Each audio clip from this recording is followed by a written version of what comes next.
Okay, well, I'm really happy to have you two with me today. I wanted to talk to both of you because I wanted your perspective on this topic about this phrase that I hear a lot in fragrance reviewing, internet sphere. The YouTubers, the folks who are just talking casually about fragrance, they'll often use a term called well blended, and to me, that's an interesting term because it doesn't say too much, at least not in my opinion. Uh, I get what it's trying to say, but I was wondering if uh, I could talk to both of you a little bit about this term. So let's introduce uh, who we all are. I'm Adam Forziati. I'm a contributor here at Fragrantica. John and Nicola, could you two tell us a bit about yourselves? Sure, I could, yeah, just quickly, I am John Beeble, and I am a writer who lives and works in Rhode Island, not too far from you, Adam. No, not at all. Massachusetts guy over here. How about you, Nicola? You're a little bit further away. Just a little bit, yeah, just a touch. So I'm over the pond. My name is Nicola Thomas, and I'm a writer for both Fragrantica and the Sniff website. I also produce the Sniff Perfume podcast, and I'm based in the north of the UK. So similar but different. So now I wanted to bring both of you on particularly because, Nicola and John, both of you have been writing about fragrances for a long time now. Nicola, you have the Sniff Perfume blog and podcast, and John, you've been writing for Fragrantica for years, and you also have your own brand, and for which you are the perfumer. So I thought both of you would bring an interesting perspective to this topic, and it's sort of a very subjective thing, as most discussions in the world of fragrance are. Um, so well blended, right? This term well blended, it could be interpreted in many different ways, I think, and I think for anybody who uses it, they're meaning it in different ways.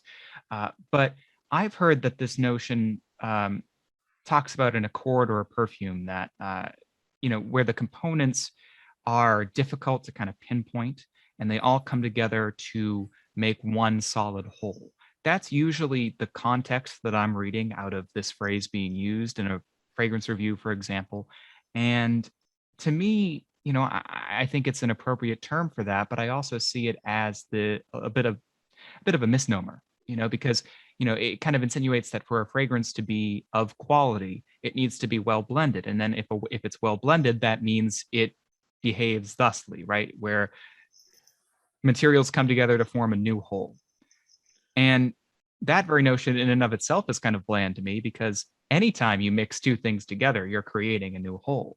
But I think the meaning here that most people who use this term are trying to insinuate is that, an herbal quality or a floral quality or whatever grouping of accords that are different from each other come together to create this new smell, this new whole. And to me, a well-made perfume can be defined in other ways as well. But I was curious to start off with each of your opinions on that topic in and of itself, and then we can kind of talk about, what makes a quote unquote well-blended perfume to you. So I think one of the things that springs to mind around that is how if you're putting elements together to create this new whole, there's this perception that if you can't see the join between the elements, that's good. And sometimes I think that is good.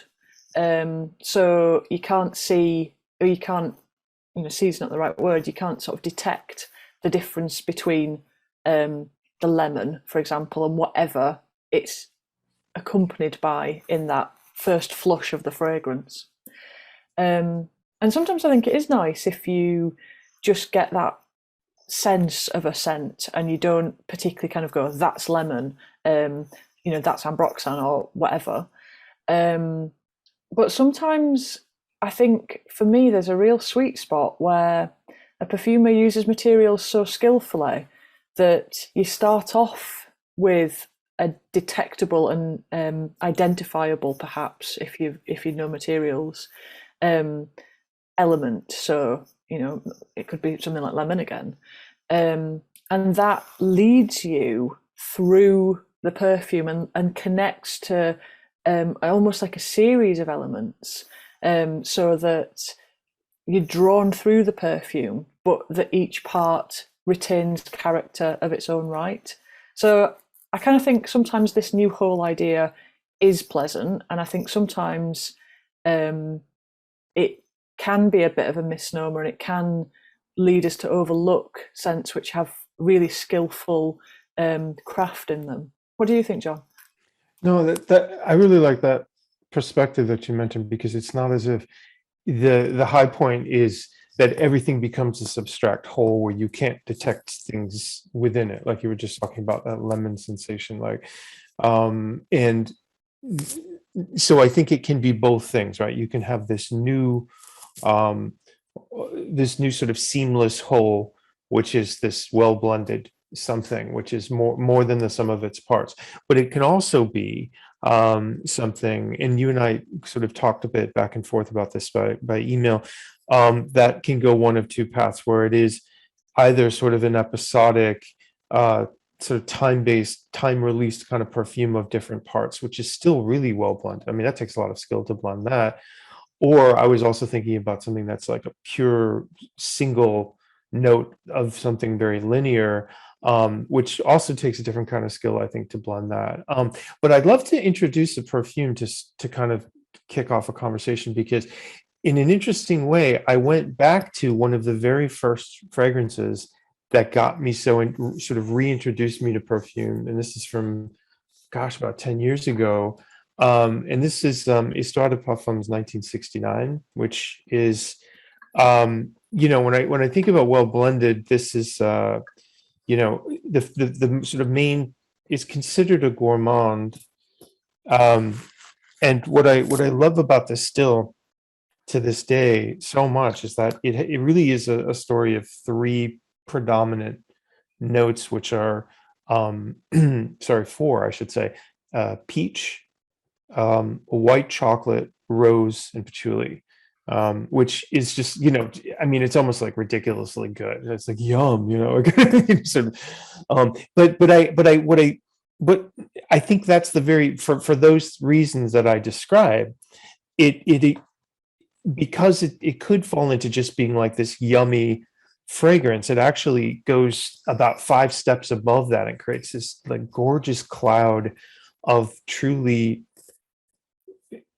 fragrant stuff, just beautiful fragrant stuff. And I want to say that I think the patchouli in here is what sort of really grounds it to the earth. And getting to what you had mentioned about sort of narrative or storytelling, Nicola, what I do like is that I think they wanted to capture that sort of spirit of, or that notion of the revolts in Paris in 1969, and in that idea of the idealism of, we can change the world, and then that kind of like, the actual reality of, well, how much did we actually get changed, at the very base of it. And it's interesting to see that done in a perfume style. So that was one that really still to this day, and it's interesting, after all this time, I still go back to one of the very first ones that got me so excited about perfumery as being so well blended. So you're positing, John, that Yeah. it's not just about, okay, do the actual technical elements of it come together in a fortuitous way, in a way that smells nice, but also doesn't let too many elements of itself slip away and kind of captures you in a fog of each of the notes. Yeah, in this sense, in this particular case, absolutely, where it does sort of it's almost like it, without saying that that's the definition of what's successful of well blended, it does stay in its lane in the best way. Like, it doesn't try to be everything. It's saying, we're going to work within this, this very delicious palette of stuff, but we're really just going to amp up the beauty of this great stuff, like, as much as possible, and make the most of it. So it doesn't come across as just sort of our artisanal, heavy, syrupy mixture of those things, which could easily happen and could be worn as like an attar on the skin or something like that. This is still a very diffusive, one spray fills the room kind of a perfume. Gorgeous stuff. And I'm just really, it makes me happy to think that it's still, to me, feels like I would say, yeah, this is so well blended. After all these years, I still go back to that. Mm. And that's got to be working on, there's a lot of different levels going on here, isn't there? Because there's, you said it had white chocolate in. So that in itself has to be constructed of different aroma chemicals, that white chocolate accord. So actually, I just realized I should be careful. I think this is actually not, it's a proper dark chocolate. I think I got excited.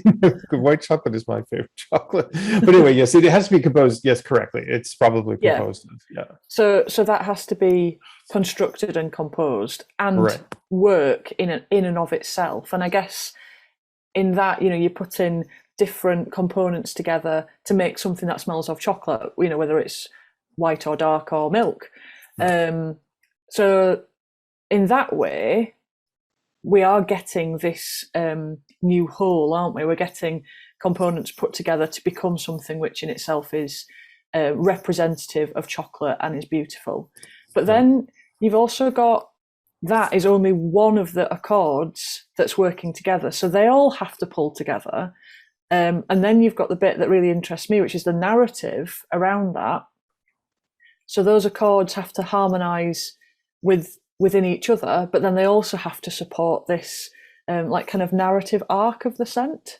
So I think when you start to view it in those terms, you can see why perfumers train for such a long time and why it's such a complicated art, really, because if any one of those components is out of whack, be it one of the aroma chemicals that make up the chocolate accord or whether it's the accords themselves, the whole perfume won't work. And like you said, it'll become too syrupy, or you might want to smell chocolate, but actually you smell soil instead, and that then doesn't support the narrative of the scent. And it's actually quite crazy and crazy detailed when you think of it in, all these moving parts that have to be right.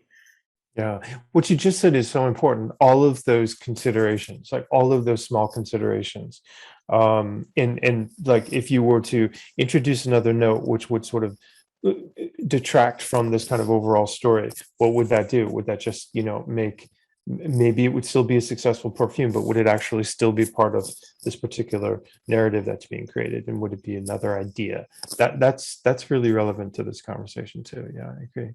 I do think Definitely. the element of the narrative or the storytelling or the mood telling, if you will, of the scent is important as well, because we often think of those things as secondary. If it's just it's often just called just the marketing, right? Like we almost look down at it sometimes because it's not what's in the bottle or whatever. And this is another area where I've seen, especially YouTubers, but not always. Nothing against YouTubers at all. I'm just saying that many of them sometimes describe sense in terms of, well, I'm ignoring the marketing. I'm not letting the marketing, I'm going to blind smell it. And that's important to understand its technical composition, right? Without outside influence. But I think we often kind of seriously talk about that, maybe a little too seriously, and like as if, we are the arbiters of what is actually there in the bottle. And the fact is that there's always intention behind something that's being created, whether it's a mass market perfume, an ultra niche perfume, or something in between. And if something has themes, in your case, John, about 1969, has a theme of a story around it, then it ought to speak to elements of that story and be grounded in it from top to bottom. So I try not to think about it as though it's a secondary part of the process. It's not. It was part of the art that was created. I'd love to see one of your recommendations from either of you. That would be very cool. Well, I kind of brought mine as a set of two just because I wanted to illustrate a couple of different ways that I think about what is well blended and what does that mean. So we have on one hand, very familiar scent to many people in the fragrance community, L'air du Desert Marocain from Tower. And then we also have Fate Man from Amouage. And these two are interesting to me because they're both examples of these really rich, dense, ambered, spiced fragrances. Different amber accords and different spices used, I'll give you that. But both contain notes of cumin, for example, and both are very, thick amber fragrances. Now, to me, the tower is very much that first, way of speaking about well blended fragrances, where the notes are, in my opinion, they let some individual notes peek through here and there, and it has like a sort of evolution on the skin. But to me, the tower is far more, all things together to create one smell than the Fate Man from Amouage is. To me, the spices in Tower's scent kind of come together and don't necessarily stick out extremely well. At least not if you're just kind of wearing it casually. I mean, we can all say that we smell different facets over time if we really closely study a scent, but I'm talking about if you're just wearing it day to day. Versus the Amouage, which to me starts off as incredibly cumin heavy, right? Very, very cumin. And then it kind of moves on into the amber, the oud, the other woods involved. And it's funny because they share such a common note list, but they wear and feel very differently blended. One is really accenting spice and distinguishing spice from the rest of the composition and building the composition around cumin and other spices in the form of Amouage. And then one is using the spices to accent the rest of the base of the perfume and create this very singular, sandy grained, thick amber. So that's how I kind of think about it. There are many ways to think about what is well blended, and I think that those two fragrances highlight the difference in thought fairly well. How about you, Nicola? So I've brought two which I think are pretty much the opposite of that. Like they're both at the opposite ends of my I suppose collection. So the first one I've brought is what I think is a real classic. It's not trendy at all, really, but it's a beautiful fragrance. So I've brought Green Tea by Elizabeth Arden. And I was interested in what you were saying, John, about how you'd gone back to one of the first scents that got you into fragrance, and this was one of my first. And it's something I will always keep a bottle of. And I brought this one because it is a good representation, I think, of that blending, creating that new whole.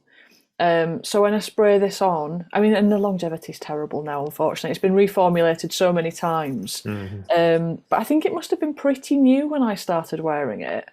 And it still has that, it has the same sort of soul, but it just disappears in minutes now. But when you spray it on, it's that, or I find it very difficult to pick out the individual elements. I just get that kind of happy, easygoing, relaxing, kind of calming, just sense. It's a sense thing rather than it being, lemon and mint and rhubarb and all the different components. It's that happy whole, and everything feels harmonious about it, and everything is working together to kind of take you in the same direction. And it's hard to see where things join or butt up against each other. It's just this kind of, you're immersed in this little happy cloud for 15 minutes before it all disappears. And what's at the other spectrum? Because I'm so curious now. That was a great first choice, like fascinating. Yeah. So at the other end of the spectrum, I've bought The Architects Club by Arquiste. Now, I love this one, and I wear it a lot. I really like this because this to me is an example of where the notes, the individual elements are discernible still. So when you spray it, you do get a kind of citrus burst, and then you get, a kind of a paperiness, and then there's a vanilla-iness at the end. And so you can kind of go along and go, okay, well, that's the citrus bit, and, there's the vanilla. But the way that it's composed has just been so masterfully done that the citrus leads you through to the paper, which leads you through to the woody elements, which leads you through to the smoky elements, which leads you through to the kind of resulting vanilla at the end. And there's this real thread all the way through it. And I really enjoy the experience of wearing it because you spray it on, you go, okay, citrus. And then you think, oh, now I'm smelling paper, but I don't know how I got here. and then, oh, now there's a bit of smoke, and I don't know how that's happened.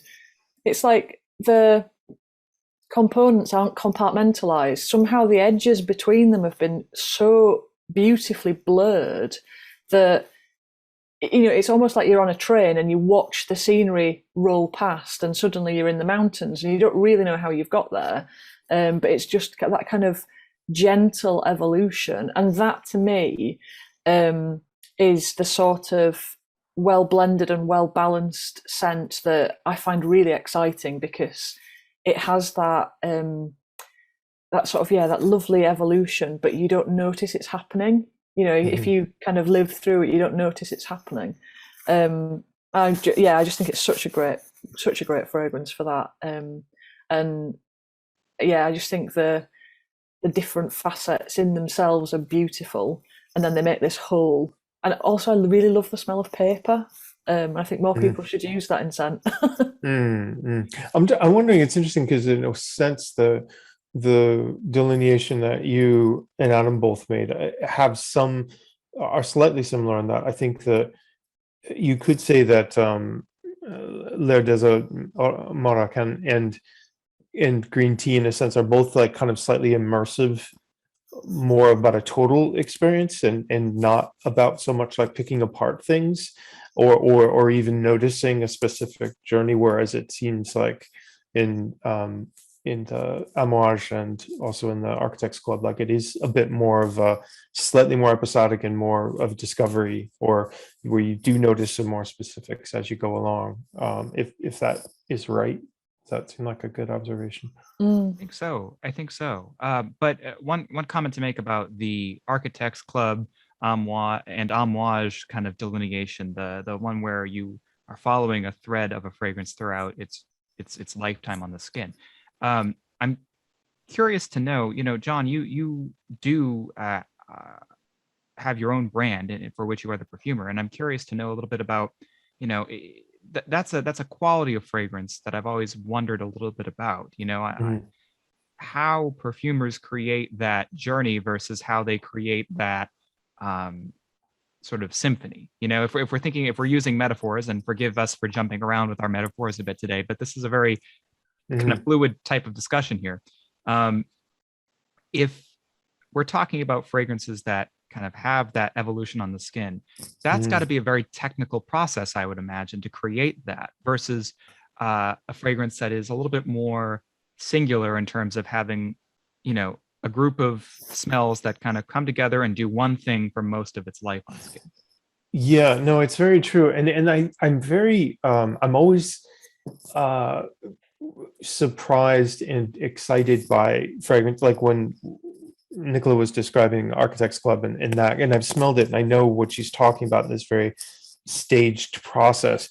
And it's very exciting to smell perfumes like that, because it's not easy to make something that will have accords or notes that actually evaporate in a very specific, you know, timed way. Like, okay, that citrus is going to kind of burn off, and then this is like ready to start sizzling on the skin, and then that'll kind of burn off, and then this sort of, you know, or this appears, and then, you know, what will that, you know, can it be that predictable? Sometimes it's not going to be very predictable, or it'll not be as universally you won't have as universal an experience on different people's skin, you know, but in other cases it really can work. I think that there's about, I want to going to go on a limb here and say, I want to say about 75 to 80% of that you could plan, but there's always going to be some part that you're going to get a bit of the symphony, and you're going to get some that you can plan out, but you just cannot possibly control the whole process. There's no way. I mean, I don't care how good, how well skilled of a perfumer one is. You cannot always, you know, absolutely plan out the evaporation process. You know, you could put as much science behind it as you'd like, but there's going to be some element of surprise, I think, based too, even maybe on the climate you live in, you know, which could affect how it will play out on skin too. But you're right. I think they're two different experiences, and they're fascinating, and I do think you do have some control over it as a perfumer. So that is that is an aspect of balance and well blending, right? and we do have control on it. I always think of it like whenever I smell a fragrance that has that, progression, that really clearly defined progression, I always think of it like water and oil. And then if you could only get sort of like the components of each top and middle part and other areas as it progresses down towards the base, if you could only separate them so that they burn off here and then a layer of oil evaporates, It's and just then literally like little micro layers, whatever. Yeah, right. Like a vertical layer of scent. Oh boy. I guess this has become sort of a signature now, is to say hi to Finnegan or Gideon, or well, those are the only two cats we have that would do this, but we have more somehow. Anyway. I wanted to say, though, I wanted to react a little more to your choices you both have in that. I think with something like green tea, what interested me about that fragrance is that that was one of the early ones to actually introduce tea to a wider audience as, I think, a smell component, right? And it also was, I think, the first to raise that notion of kind of, I don't want to sound like this isn't meant to be diminutive, but it was sort of like the spa idea of fragrance, right? A little bit, the kind of like just it's so clean, and it definitely, like, it's like a warm towel kind of, comforting, and but I always thought that was really interesting. Like, it was actually more interesting than people maybe gave it credit for. Like, it really is a atmospheric in a sense, and it was kind of revolutionary in that regard, for when it came out, and people still talk about. I mean, like, if you look at our forums, people talk about that fragrance a lot. Yeah. And so I think it was an interesting choice, and actually, Adam, to a lot of the Amouage perfumes, I always found them interesting because they always have, to me at least, a predominant accord or a predominant spice usually, in a lot of them. That does sort of have this, like, little, it's almost like I see it as some kind of a monarch or something with a court around them of of lesser dignitaries or something, whatever, that sort of is the Amouage design, perhaps. I may not be getting it right, but I mean, I think Amouage should steal what you just said and use it in their own marketing copy. That sounds great. Yeah. I mean, a dated metaphor maybe, but yes, right, exactly. Yeah, we have less of those in the world today, but still, I always found that kind of an interest. I mean, it's interesting in that it's still, like, it still has balance is very important to a structure like that, right? That's a very, so that's why I specifically use a metaphor like that, because it is, I've never, to be frank, I've never smelled like a not very well balanced Amouage fragrance. I haven't yet. So that's kind of saying something. So I want to just, like, if I may, I want to jump onto another perfume, which is actually follows a little bit that, actually, you know what? No, it doesn't follow any of these things. It's a little bit different altogether. But I was thinking of something that I liked that really has a lot of balance, but has a really predominant note. And that would be Chanel's Coromandel, which is, really, really, really patchouli heavy. And I have to laugh because it has chocolate in it again, and I don't know why I focused on this, but yeah, I mean, this is a gosh, this is a really beautiful, beautiful fragrance.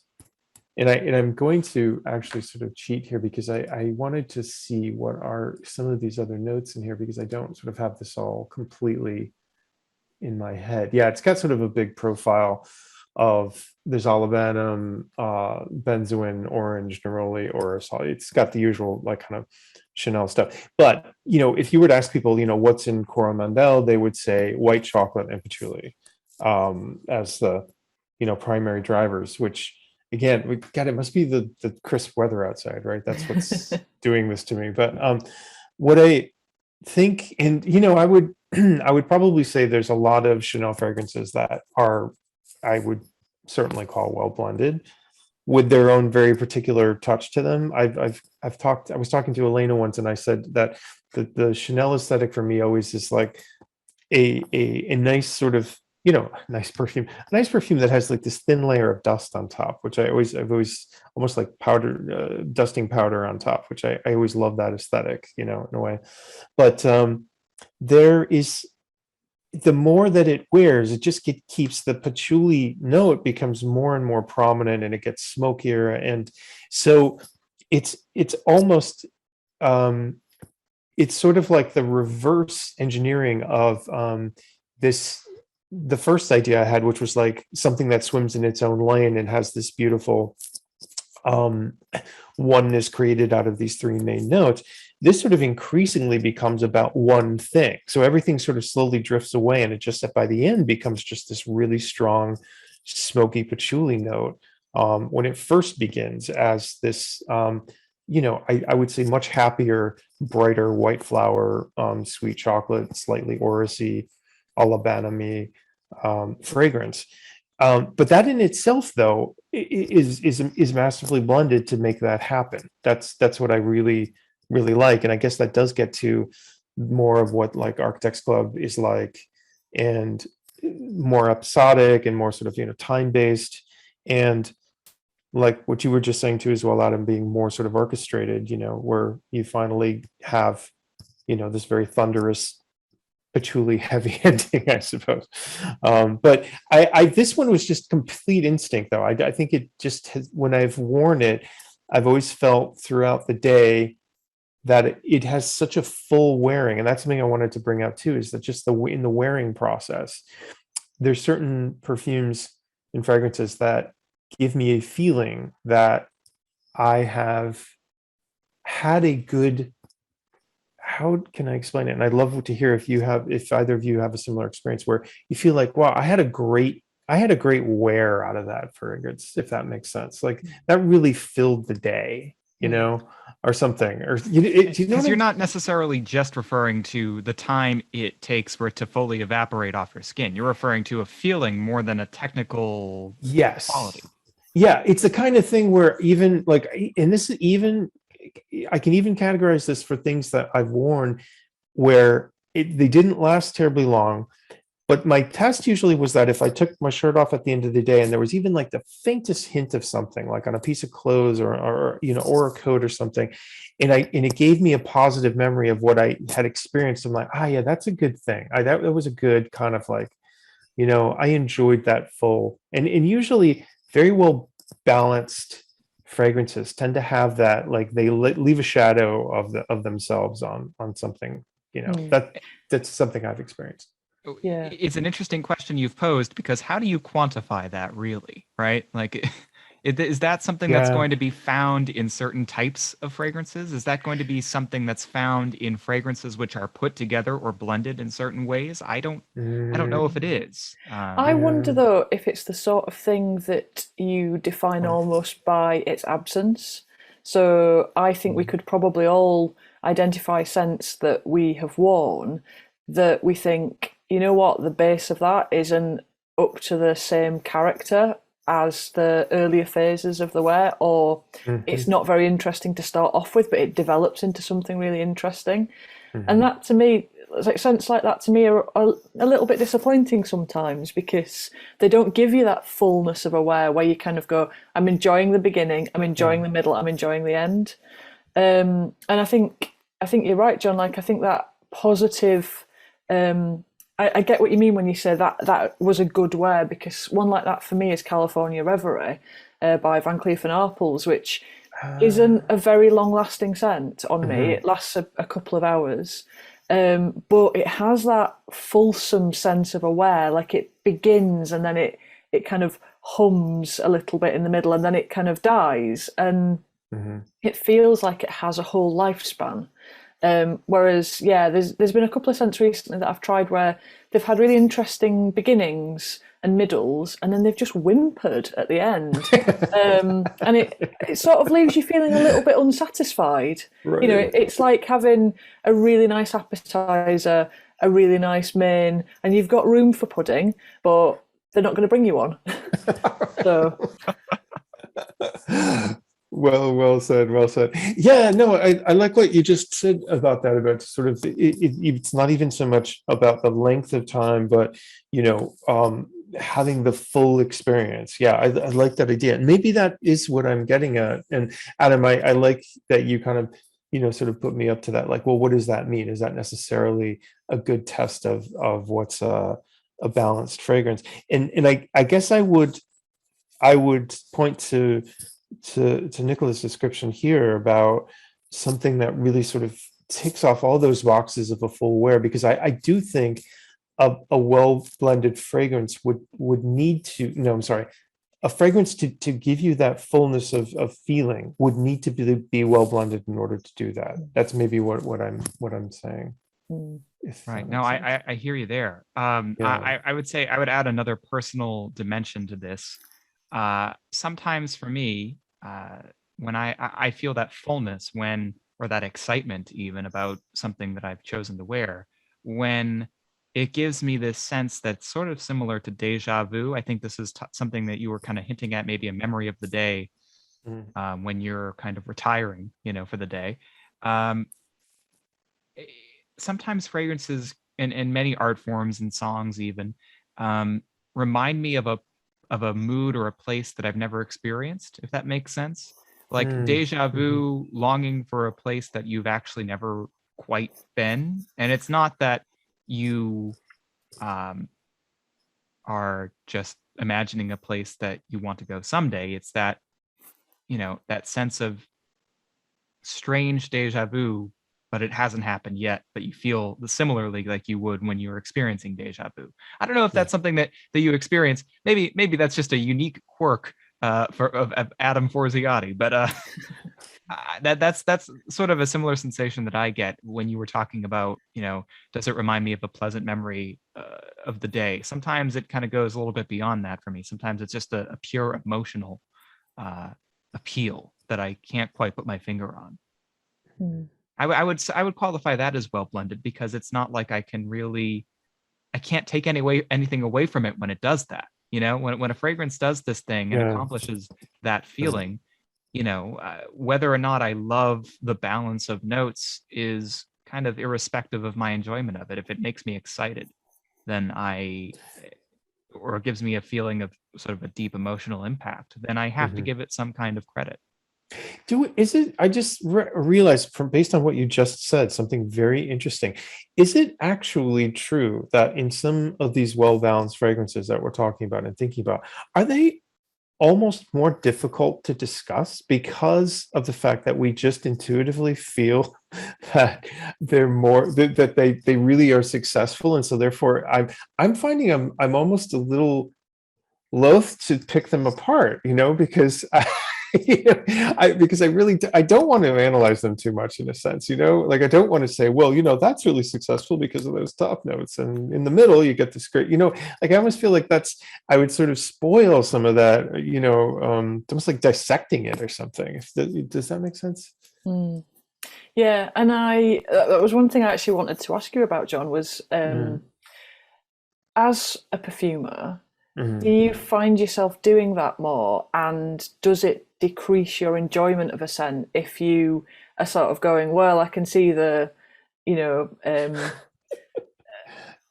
insert name of insert name of aroma chemical there is working with, insert name of other aroma chemical, does that, and if you are able to sort of see those elements when they perhaps should have been obscured or would be obscured to a casual observer, does that make it a less successful fragrance? It's a really good question, and I kind of have a good ready answer for that, because I was thinking about it actually pretty recently, because I did smell a fragrance that had a very discernible known aroma chemical in it, and it's usually, in fact, I'm going to be discussing soon with Miguel a lot of the Thierry Mugler fragrances, and a lot of them are just overloaded with ethyl maltol, which is that very sugary cotton candy kind of smell. And that's just, I think most people are beginning to recognize that smell. But I did recognize a certain aroma chemical. And in this case, it was a little jarring because I almost felt like I was smelling an experiment that I was doing in my own lab where I hadn't quite really worked it out. It was just a sketch. I was like, oh, okay, this is not quite done, which was my reaction to smelling this fragrance. So it can happen. I would say it happens a lot less often than you think, because fragrances that do hit the stage of getting to development and being out in the field, they usually go through quite a lot of trials and before they actually get to people to wear. And I think that they go through a kind of I want to say sort of like the edges get smoothed out of it, so you don't find these abrasive kind of like, that, look at that note, or that, you can detect that, weird eugenol that's too strong in there, that clovey eugenol note, or this or that. I think that by the time we get them to market, they tend to be smoothed out. But I wouldn't say it does make me, what it does do, which is really good for me in my development, it still keeps me curious. And particularly when I smell things that I don't know how they were made, I say, what did they do? How did they do that? How did they do that? And it just fascinates the heck out of me. So I'm fortunate that I still want to figure those things out. And so, no, luckily it hasn't got me jaded. And sort of following on from that, something I wanted to ask both of you really was, in gastronomy, there are pairings of things like melon and prosciutto, strawberries and balsamic vinegar, things that work really well together and sometimes are quite surprising, but they're kind of recognized pairings. In fragrance, what pairings do you think kind of work really well together and can contribute to this idea of a scent being well-rounded or well-balanced, or having that, so I'm thinking things like, rose and oud is a kind of classic combo. Are there any other ones that you would recommend that people kind of look out for? Well, actually, if you don't mind me saying, I actually don't really like rose and oud. I think they don't communicate together as well as, just not for me. I think that the rose sticks out far too much from the oud, unless that there's some kind of bridge in the middle of the two that kind of gets it there. If it's a spicier rose, I could see, okay, rose plus spice plus oud. That makes perfect sense to me. But I think when you analyze a lot of rose and oud perfumes, in my opinion, there's almost always another element that I think makes it a better pairing. Maybe I'm crazy there, but to me, it's rose and patchouli. If you're going to talk about rose and something else, that's something that to me works together really well, because rose has these green elements that patchouli has. Rose can sometimes have like that almost mentholic quality that, rose oxide and peonyl and like the geranium elements of it have in common with mintier camphorous things. And then patchouli often has those as top notes as well. So to me, rose and patchouli work very well together. But to give you maybe a different pairing, let me think on that. John, I need you to come in and step in. No problem. Wow, it's interesting because of course you've got a couple forces of like, you've got like, what do people gravitate toward, and then but yeah, pairings that really work well. Wow, I have to say that I also have my own interests that evolve in this as well too. Like one thing that I've found that I've been really interested in lately is quality grape. I've been a lot of grape perfume, and I've found that because we have a lot less top notes to use in perfumery as a general rule than we do base notes, and so I've been noticing grapefruit perfumes and the things that do well with grapefruit, and things like grapefruit and vetiver has been interesting. Grapefruit and patchouli, grapefruit and wood notes, like it goes with a lot of things, and it's got this versatility that's pretty damn interesting. And some things I would say should never be put together, like grapefruit and oud, for example, would be pretty horrifying, I believe, in my opinion. The other thing that's been really interesting me a lot lately are, kind of classic wood notes with things like white flowers, but I'm thinking more specifically like neroli and orange flower and things like that. And I, for a long time, was not interested in white flower fragrances, and they just didn't particularly, they were just not on my radar. And lately, I've just been fascinated by them, and I'm growing. I feel like it's just this whole new area of discovery for me. So I'm finding they just have this natural tendency to want to blend with things like cedar and wood notes, and they make this beautiful harmony together. That's a pairing that if I had been asked, is that sort of a natural connection I'd make, I would have probably have not said so until I smelled a few really good connections there. What about yourself? While Adam's still pondering a bit there, Nicola, what are some connections there that you think are good to create that sense of balance? I really like it when you get something that's got a lot of citrus in, and the perfumer puts like an aromatic herb with it, so something like rosemary. I think that can really help the citrus just kind of pop, and it seems more citrusy. The rosemary doesn't fight with it; it seems more fulsome than it did before. And I find myself every fall actually becoming really interested in woods and vanilla. So not that ethyl maltol sweet, sickly, candy flossy type smell, which I do also like, in certain contexts, but I like it when perfumers take vanilla and turn it into a kind of resinous, smoky, woody, and to that effect, I suppose smoke and vanilla, sort of smoke notes and vanilla, I find really interesting, and I like how you get that harmony of sweetness and warmth and that almost like piquancy of smoke, that maybe pepper, something like that. I think that works very nicely together. Yeah, absolutely. Well, you mentioned vanilla. That makes me think, and this is the result of my pondering. But thank you for bringing up vanilla, though. It's a great segue. I think of vanilla and herbs going surprisingly well together, and there aren't as many examples of that as there are, say, vanilla and smoke at this point in the market. I'm very glad that that's a trending combination right now. I share your love of that, Nicola, for sure.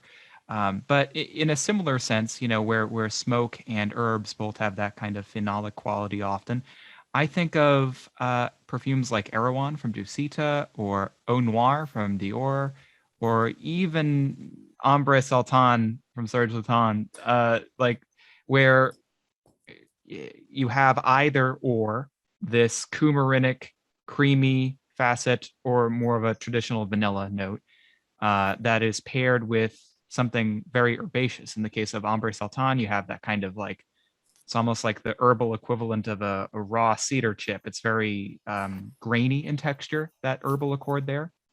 Whereas in something like Dusita's Erewhon or Eau Noir, it's softened a lot. It's more of like a velvety, rich lavender kind of approach. But both, I think, work very well with vanilla. And I guess in that sense, if I'm going to simplify it even further, vanilla and lavender, why not? Right? That those are two materials that sing beautifully together. Yeah, that's a really great. That's a great combination.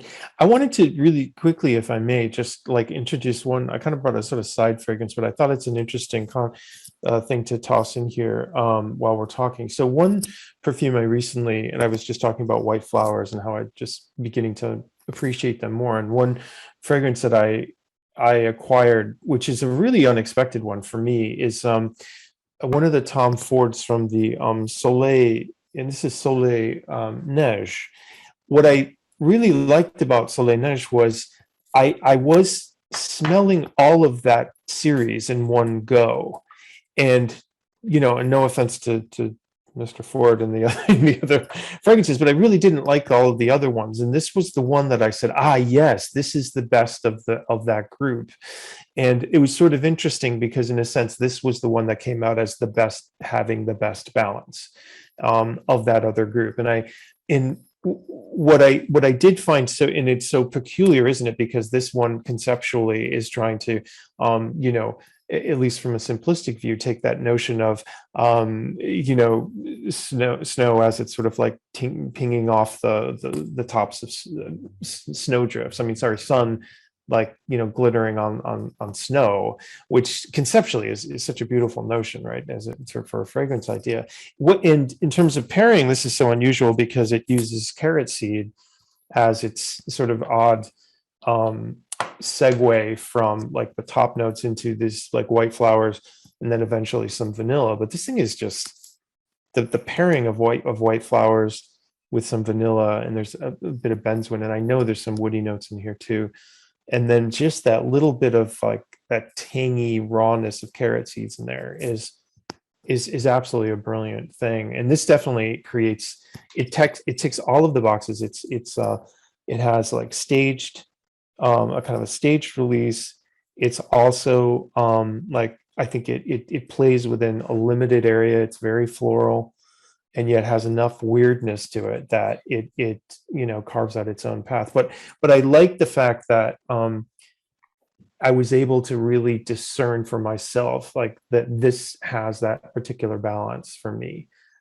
So I do think there's a bit of subjectivity there, but I think that we can make that informed choice about, if you will. And I like that I went through that process about sort of making the informed choice there. Yeah. So I think what have we learned from this discussion? I think one thing that is clear to me is that in order to appreciate something as well blended, it really kind of depends on the type of person you are and the type of person the perfumer was. Do you appreciate something that just gives you a sensation? Do you appreciate something from a really technical perspective? Are you a very technical person who really likes to discover you know, something different at every hour of the wear, so to speak? Or are you someone who just wants sort of one thing communicated very well and very deeply? And you know, there are even more interpretations of well blended than those three, I'm sure, as we've discussed. I think another thing that I've learned is that we still struggle to describe fragrance with words. You know, something that I've noticed is that we've all used many different metaphors and many different figures of speech today. And that in and of itself tells me that we're all kind of flailing a little bit to kind of describe the notions, these complex notions that we're feeling and that we're imagining, but we don't quite have very precise language for. And I'm curious to know what both of your takes on the topic as we kind of close things out might be. Part of it, there's a few things at play. It might be that, again, I do think that we've all chosen some things today that we instinctually kind of went for, and then we kind of probably almost maybe deconstructed a bit. Well, geez, what is so well blended about it? Because we just know these things are well blended to us, and we're well balanced, and they just feel like, you know, they've achieved a certain kind of, you know, apex of balance. And I think we have chipped away at it today, like in a few different ways. We've talked about you know, having that whole wearing experience, or the idea of sort of stepping into, like, I liked what you'd said about the tower fragrance, you know, and how it's kind of like everything amassed together to create this one sensation, and all of that. So I think we're defining a couple ways that the balance can be met. But you're right, I do think metaphor is key. It's a key way of doing it. We don't quite have really readily accessible vocabulary that we all agree on. Like, this is how you talk about balance. No, we don't really have that yet.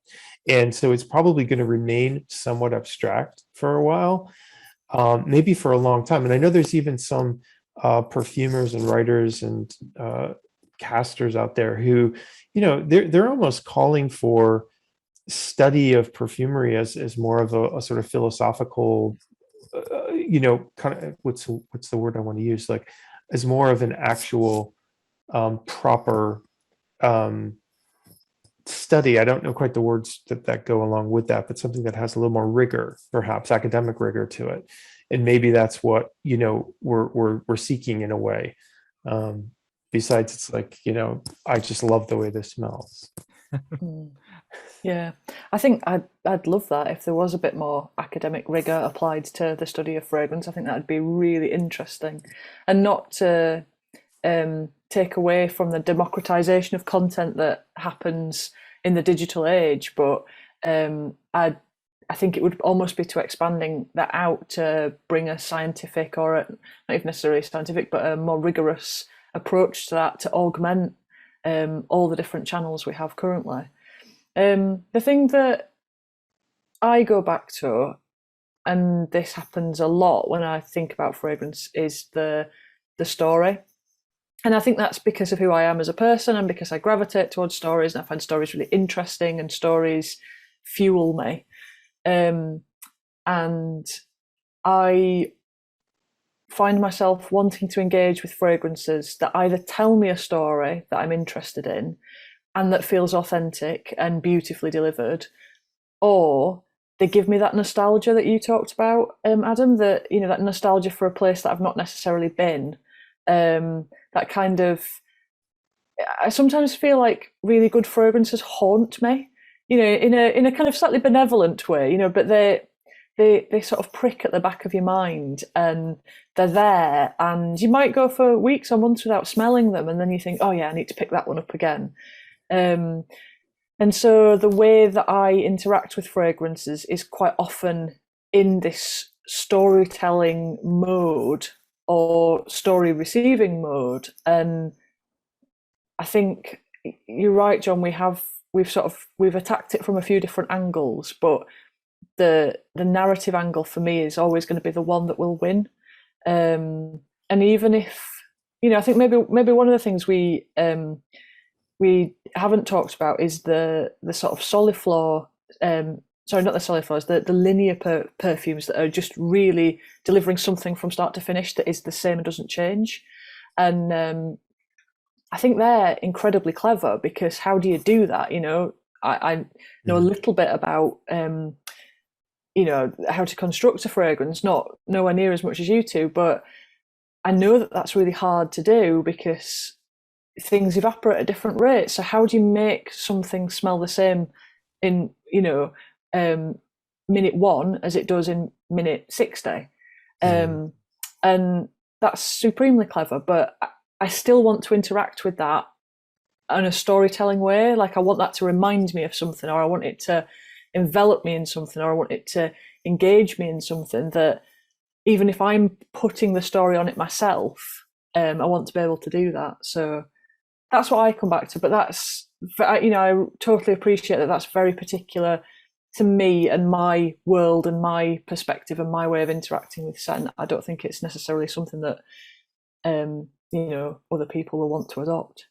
You know, I want to say something so funny. When we talked about, you're talking just now about sort of the linear fragrance, and I was thinking about, you know, what about the notion of like the monotonous story? That in itself, like, not monotonous has a negative connotation, but still, I love this idea of a monotone, monotonous story and the impenetrability of that. And like, that's a fascinating thing to interact with, isn't it? Like, yeah, damn you, you know, kind of like that's actually kind of a wild idea, you know, something that just almost you're trying to grab onto it and you can't, or maybe, you know, maybe that in itself is sort of a there are perfumes that are like that, though, you know, that actually just sort of shout in this long voice that is fascinating, but it doesn't quite, it doesn't hook you in, which is appealing in this very strange way, you know. So that's a great, I really like what you just said there.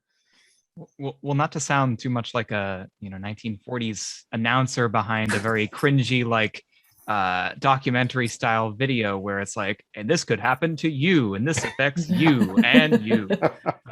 But we do want to hear from you, as in the viewer of this video and this podcast, to, you know, tell us a little bit more about what you think about well-blended perfume. What does that mean to you? How do you think about fragrances?